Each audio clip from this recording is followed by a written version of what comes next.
Welcome to the Slop Farm. Enjoy the video. You'll begin by confirming prerequisites and initiating the update.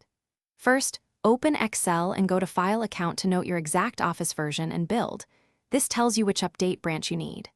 Once done, save and close all files and back up anything critical to OneDrive or an external drive so you can revert if needed. Make sure you have internet and administrative rights, then open Windows Update and the Office Update options to start the process. Now you'll run the update and manage intermediate steps. In Excel, go to File Account Update Options and click Update Now. This fetches Office patches and feature updates. If your device is managed by IT, check Settings Update and Security Windows Update to apply system-level patches first, because Office depends on some Windows components. Monitor the download and installation progress. Do not interrupt it.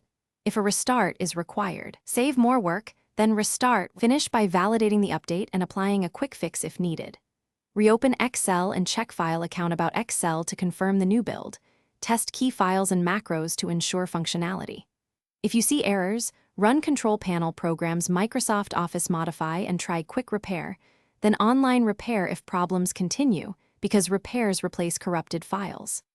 If updates repeatedly fail, clear Office cache, temporarily disable add-ins, and run the Microsoft Support and Recovery Assistant to diagnose deeper issues. Thanks for watching. Consider subscribing if we helped you today.